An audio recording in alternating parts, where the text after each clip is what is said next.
Hi, everyone, and welcome to Heal Endometriosis Naturally with Wendy K Laidlaw. Wendy has spent the last 2 years helping women with various stages of endometriosis to heal naturally after putting her condition into remission. After her own healing success from stage 4 endometriosis and adenomyosis, she's inspired to heal others, and her goal is to help some of the 175 million women know that there is another way other than painkillers, drugs, or surgery. This is the place to be for real talk with real people for real results, so you can learn how to heal your endometriosis naturally. Please note that the opinions expressed in this program may represent options, but are not a substitute for proper medical care. Before starting any new healthcare program, we recommend you consult with a health professional.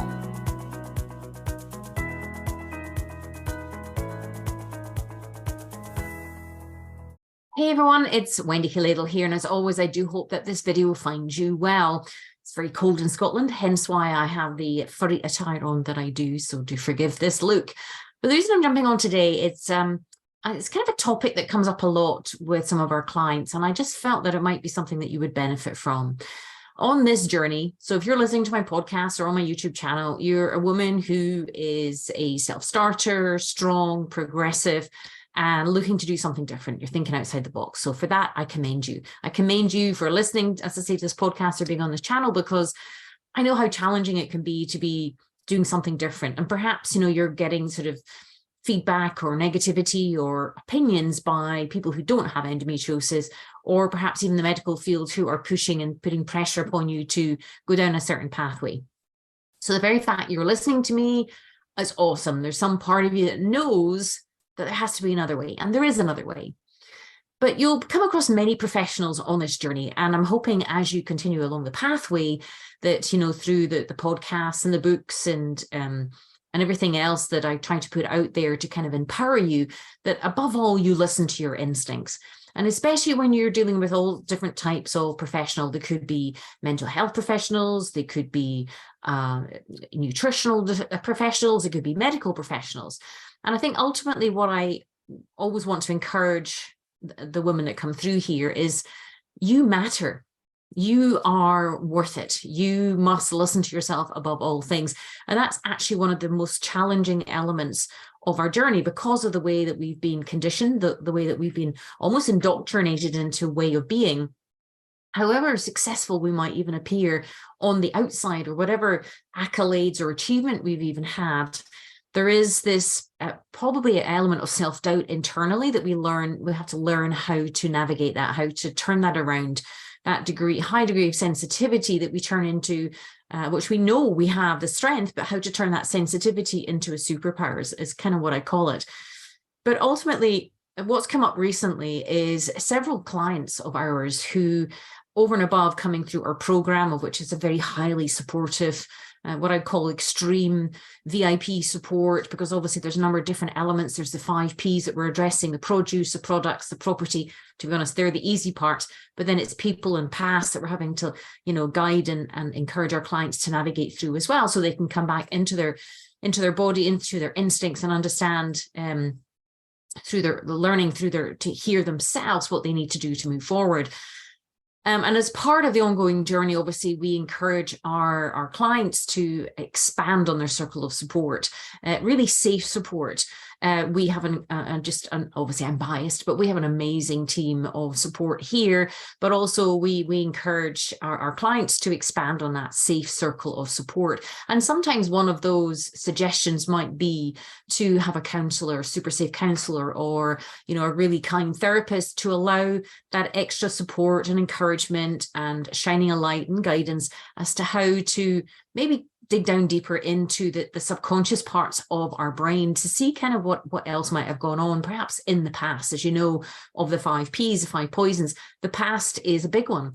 In my own situation, I didn't even know there was stuff in the past bubbling away in the deep subconscious, because I'd compartmentalized it. I'd filed it away so cleverly and so sophisticatedly that I didn't know it existed until I started to do the work that I needed to do. And in particular, I didn't know that I was classed as having PTSD, which is post-traumatic stress disorder, and that there was capital T trauma in my life. I didn't know that these words existed for my experiences. And of course, that tends to come in time. The more reading you do, the more work that you do personally on yourself, then you start to uncover things. So the idea of suggestion of working with perhaps a counselor or therapist is to, again, have another safe person as part of your safe circle to really allow very gentle and very slow investigation and kind of look at what's in the subconscious, because the very structure of our personality is that probably the very reason that endometriosis or adenomyosis or cysts or fibroids have shown up is because we learned when we were little, because these are patterns of behavior that were survival strategies, which were very clever and very sophisticated when we were young.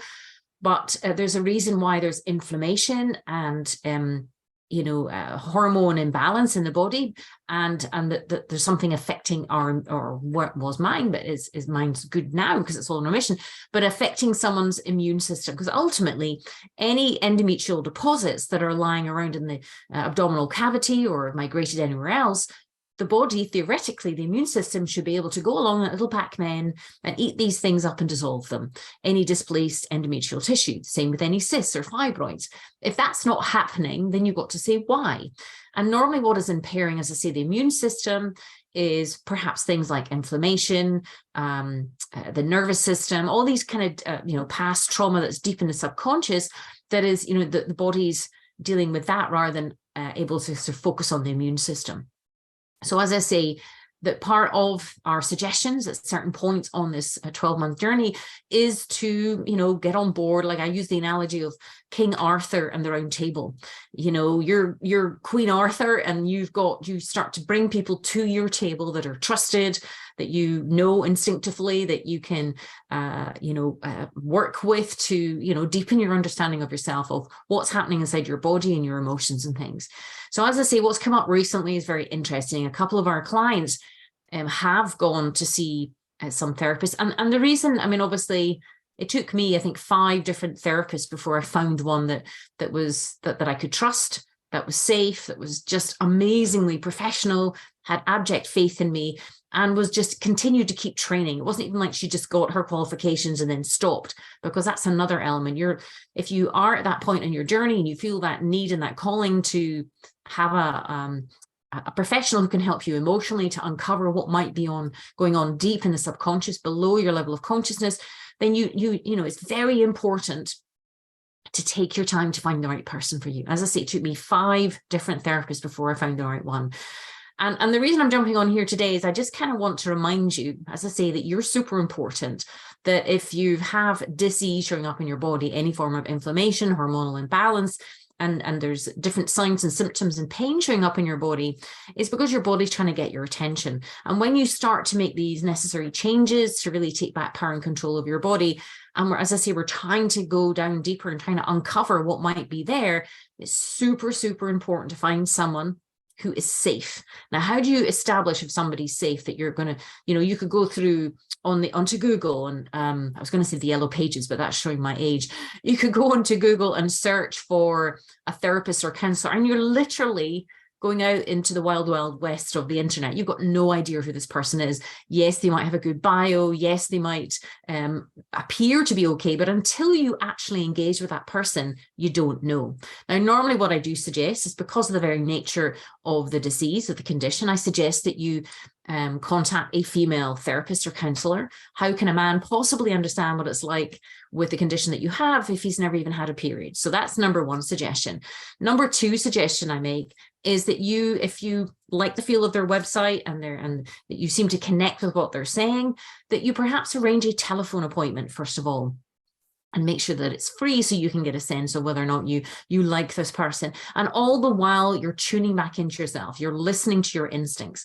As I say, the type of people that we probably learn to ignore our instincts, even if, hear them at all, at a very young age. But as you're on this journey, you're kind of waking up and being more aware of how you think and feel and how that affects your body and your emotions. Very important, if you're about to embark on a very personal and deep, emotionally explorative journey with somebody, that you filter them through, that you you listen to yourself, that you do a phone call. First of all, if they're not even open to a phone call, then perhaps you need to move on to somebody else. So do that filtering of speaking to someone. First of all, even just email back and forth before a phone call, you can get a sense. I think I spoke about this in another podcast, how I had, or maybe it was a group call, I'd had a situation where I had somebody wanting to come out to my apartment to do some work. And even the email back and forth seemed to be difficult, as in it seemed to be really challenging for this person even to commit or kind of nail down a time. And then I had the feeling on the day that they were supposed to turn up that they weren't going to turn up. And I was right. They didn't turn up. I emailed them to say, where are you? And then I got this barrage of texts and emails and phone calls, and it just felt really weird and overwhelming. So I just blocked the person and decided, no, if this is how they are at the beginning, they're only going to get worse. And the type of work that I was wanting them to do is going to be quite important work. So I just listened to my instincts and said, no more, moved on to somebody else. And I guess that's what I'm trying to say with yourselves. If you're engaging with any type of professional, you must listen to your instincts. That's why they call it the gut instinct, or listening to your gut. Your gut, your intestinal lining, has the same number of brain cells as a cat has in its head. And the reason that we listen to our gut is because it's almost all that little nuance, that kind of, that level of, can't quite put your hat on it, but there's just something not right. And as I say, if you're about to embark on this emotional element of your journey, which is a very important part of putting the condition in remission, you have to feel super, super safe with that person. So as I say, email back and forth. What are your instincts telling you? Is this person kind, considerate? Are they interested in you? Are they compassionate? Are they showing you a level of professionalism that's making you feel safe? Or are they being curt? Or are they being dismissive? Or are they, because remember, professionals in all walks of life, there's some really lovely professionals, and there's also some not so nice professionals. And what you're wanting to do is to filter. It seems obvious, doesn't it? But I wanted to come on here today and kind of share, sometimes it isn't that obvious. And the only thing we have in which to gauge whether this person is trustworthy or not, especially when we're meeting a stranger, be it online or whatever, is our own instincts. And sometimes we just have to take our time, go super slowly, engage with this person and step back and go, that didn't seem right. Or there was something there that just couldn't quite put my finger on it. And we must listen to that. Again, a lot of women that I've worked with, such beautiful souled people, haven't known, and I was much the same, that it's really important to listen to yourself. That's all you have is yourself and your instincts.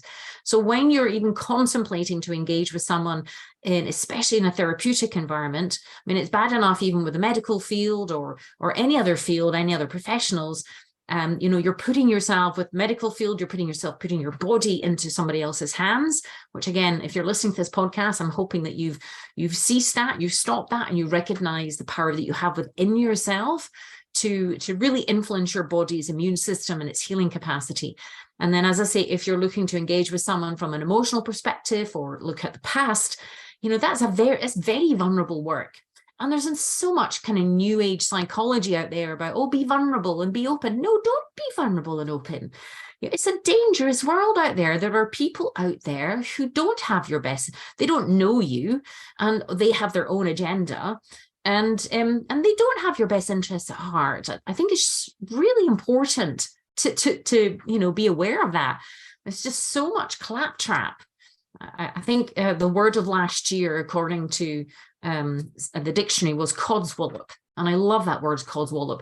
There is so much codswallop out there in the internet, and you have to learn how to filter out what is codswallop and nonsense to what is going to be beneficial and supportive of yourself. So make sure to take your time, listen to your instincts. Slow is fast. It really is slow is fast, especially when you're embarking on doing this sort of vulnerable work. It would be far better for you and all your parts to wait a year and find the right person, or go online. And as I say, even if you apply to work in one of our programs, we'll guide you on how to navigate that arena, if you like. And we have other processes and other amazing tools in which to help you do that. It's best to wait than to jump into a relationship. And ironically, our team and I were talking in the past. Many of us were in toxic and abusive relationships, so that's all that we knew. So to be in another one with a professional might feel familiar. But the difference is now on your new journey, you recognize your worth, you recognize your value, and it's essential that you listen to your instincts. That's why journaling, writing in your journal in the morning, meditating, going into nature, but taking your time and slowing it down to engage with someone is really, really important. My counselor and therapist of 9 years retired last year, and I had thought about, do I need another person just to go and keep the cobwebs clear and things?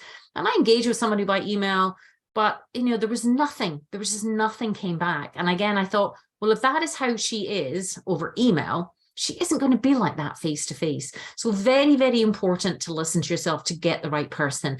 If you put down in your journal the type of person, the personality that you are looking for, kind, compassionate, professional, believing in you, supportive of you, understanding of you, especially if you've got endometriosis, you need a counselor or a therapist who understands the brain-body connection, who understands complex PTSD or deep brain reprocessing or brain spotting or EMDR. You need someone who is high level, in the training department, not just your average counselor or therapist. Now, ironically, I'm going to be starting to do some training for practitioners, healers, therapists, and coaches in the next couple of weeks, because I understand that there is a gap there within those professionals that they don't understand. I mean, you'd like to think these things were natural and people had these things naturally. But I'm equally wanting to train the professionals on how to engage with people in a kind, compassionate way that gets results and helps people come back to themselves in a safe way so that they can move forward and put the condition in remission. So the message of today is please, please, please listen to yourself. This putting endometriosis in remission, what is not just about endometriosis. Clearly, that's the end goal, but it's so much more than that. Endometriosis has shown up in your body because it's trying to get your attention. So take the time to see the kind of relationships of the partners and the parents and the friends and the work colleagues. Are they uplifting or are they draining and are they pulling? Are they supportive and cheerleading you from the sidelines? Or are they just nitpicking and putting you down or saying things or just being downright difficult? So in fact, a friend shared this incredible document, I think it was on LinkedIn, about how the CIA in America had created this I think it was like 14-page document in 1945, just after the war, on how to sabotage relationships and how to manipulate and control people. It was all to do with, the sort of military element and the enemy in inverted commas. But a lot of the tactics that were in there, I read it in astonishment, because there's a lot of toxic thrusting people out there that want to force themselves or put themselves upon you in their opinions, and they sometimes are in positions of authority. And I read this article and thought, that's where they've got their agenda from, is from this. So just be mindful that you know you better than anybody else.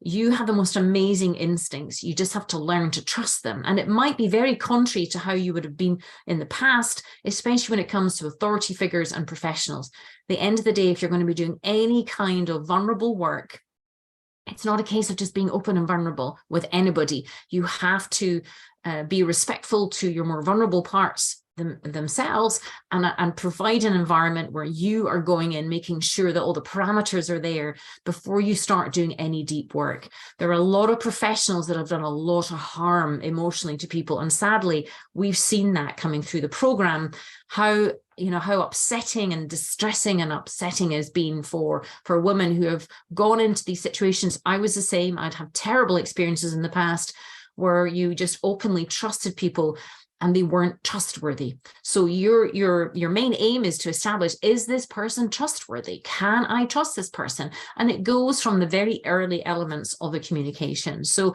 take your time, go slowly, trust your instincts. You will find the right person by making sure you've got the right tick list, you've got the right checklist, the right parameters, you're asking the right questions. Again, if you're asking questions of a professional, for example, have they helped women with endometriosis before? Do they understand that it's a complex condition and invariably there might be deep trauma? And how do they deal with deep trauma? If you haven't read Francine Shapiro's book, Getting Past the Past, I highly recommend it. It's amazing. And she's got a checklist of questions you should be asking a therapist or a counselor if you're about to sort of do any work. So it's very, very important. There are a lot of unscrupulous people out there. There's also a lot of really lovely, genuine, nice people. Your job is to find them and make sure that you discard and bypass those that are toxic in nature, have their own agenda that they're trying to put upon you, and that you find the nice people who will uplift you, support you, be there for you, and help you, from an emotional and a compassionate perspective, to help you kind of dig down deeper to see what's been going on in a super safe environment. So I hope that you found this helpful. You can probably tell I'm a bit passionate about it. It breaks my heart as to how many women have been mistreated, misled, used and abused by people in authority, and only because that they didn't know it was okay, to say no or to go slow, and also just to change their mind as well. So if you're in that position, make sure that you take your time. It doesn't matter what anybody else around you says. And equally, if you're asking somebody else, what do you think? It's because you have a question mark about what it is you're moving forward in any capacity. So keep yourself safe, keep yourself number one, and I hope to speak to you soon. Bye.